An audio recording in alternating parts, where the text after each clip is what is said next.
ಹರೇ ಕೃಷ್ಣ. ನನ್ನ ಹೆಸರು ಜಯಲಕ್ಷ್ಮಿ, ಟಿ ದಾಸರಳ್ಳಿಯಿಂದ. ಶಿವಾನಂದ ಲಹರಿಯ 7ನೇ ಚರಣ. ಮನಸ್ತೆ ಪಾದಾಬ್ಜೆ ನಿವಸತು ವಚ ಸ್ತೋತ್ರ ಪಣಿತೌ ಕರೌ ಚಾಭ್ಯರ್ಚಾಯಂ ಶ್ರುತಿರಪಿ ಕಥಾ ಕರ್ಣನ ವಿಧೌ ತವ ಧ್ಯಾನೇ ಬುದ್ಧಿಃ ನಯನಯುಗಲಂ ಮೂರ್ತಿ ವಿಭವೇ ಪರಗ್ರಂಥಾನ್ ಕೈರ್ವಾ ಶಿವ ಜಾನೇ ಪರಮತಃ. ಇದರ ಭಾವಾರ್ಥ: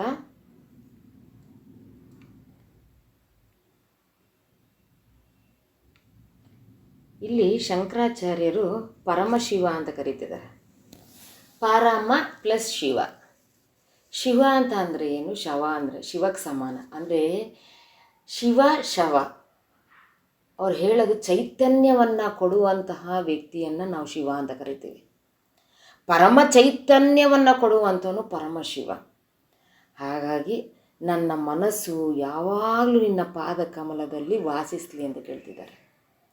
ನೋಡ್ರಿ, ಜ್ಞಾನಿಗಳು ಯಾವತ್ತೇ ಆಗಲಿ ಅವ್ರ ಮನಸ್ಸು ಚಂಚಲವಾಗೋದಿಲ್ಲ. ಕಾರಣ ಅವರು ಮಹಾನ್ ಸಾಧಕರಾಗಿ ಭಗವಂತನ ಸ್ಮರಣೆಯನ್ನು ಸದಾ ಕಾಲ, ಆ ಪಂಚೇಂದ್ರಿಯಗಳು ನಮ್ಮ ದೇಹದಲ್ಲಿ ಏನಿದೆ, ಕಿವಿ, ಕಣ್ಣು, ಮೂಗು, ಬಾಯಿ, ದೇಹ ಎಲ್ಲವನ್ನು ಕೂಡ ಭಗವಂತನ ಸೇವೆಗೆ ಉಳಿಸ್ಕೊಂಡ್ಬಿಡ್ತಾರೆ. ಆದ್ದರಿಂದ ಒಮ್ಮೆ ಯಯಾತಿ ಇಂದ್ರ ಯಯಾತಿಯನ್ನು ಸ್ವರ್ಗಲೋಕದಿಂದ ಕೆಳಗಡೆ ತಳ್ಳಿಬಿಡ್ತಾನೆ.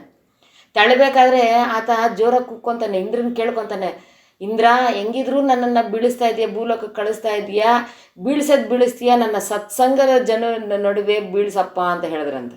ಅಂದರೆ ಸಜ್ಜನರ ನಡುವೆ ನನ್ನನ್ನು ಬೀಳ್ಸಪ್ಪ ಅಂತ ಕೇಳಿದ್ರಂತೆ. ಕಾರಣ ಸಜ್ಜನರ ಜೊತೆ ನಾವಿದ್ದಾಗ, ಸತ್ಸಂಗವನ್ನು ಮಾಡಿದಾಗ, ಸದ್ಗುರುಗಳು ನಮಗೆ ಸಿಕ್ಕಿದಾಗ ನಮ್ಮ ಮನಸ್ಸು ಯಾವಾಗಲೂ ಚಿತ್ತ ಅಂದರೆ ಒಂದೇ ಸಮ ಚಂಚಲವಾಗದಂತಹ ಬುದ್ಧಿ ನಮಗೆ ಕೊಡ್ತಾರೆ.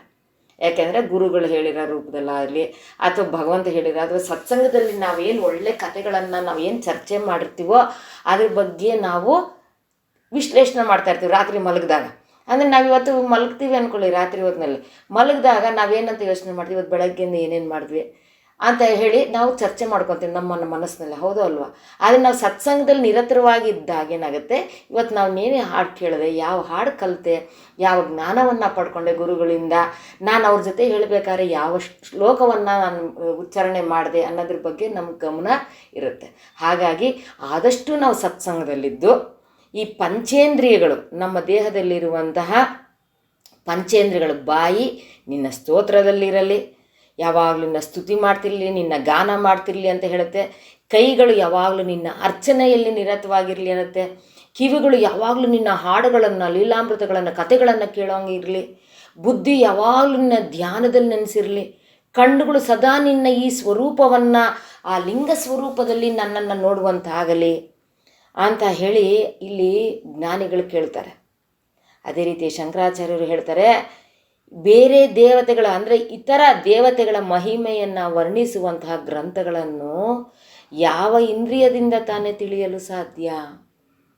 ಅಂದರೆ ಭಗವಂತ ನೀನು ನನಗೆ ಜ್ಞಾನ ಕೊಟ್ಟರೆ ಆ ಇಂದ್ರಿಯಗಳನ್ನು ನಾನು ವಶ ಮಾಡಿಕೊಂಡು ವ್ಯಾಸರು ರಚನೆ ಮಾಡಿರುವಂಥ 18 ಪುರಾಣಗಳನ್ನು, 18 ಉಪಪುರಾಣಗಳನ್ನು ಕೇಳಿ ನನ್ನ ಜೀವವನ್ನು ಧನ್ಯವನ್ನಾಗಿ ಮಾಡಿಸ್ಕೊಳ್ಳುವಂತಹ ಪುಣ್ಯದ ಫಲವನ್ನು ನನಗೆ ಸಿಗುವಂತಾಗಲಿ ಅಂತ ಹೇಳಿ ಶಂಕರಾಚಾರ್ಯರು ಭಗವಂತನ ಕೇಳುವ ಮೂಲಕ ನಾವುಗಳು ಕೂಡ ಶಂಕರಾಚಾರ್ಯರು ವಿರಚಿತವಾಗಿರುವಂಥ ಅನೇಕ ಶ್ಲೋಕಗಳು, ಸ್ತುತಿಗಳು ಕೇಳುವಂತಾಗಲಿ ಅಂತ ಹೇಳಿ ನಾನು ಕೇಳ್ಕೊತೇನೆ. ಹರೇ ಕೃಷ್ಣ.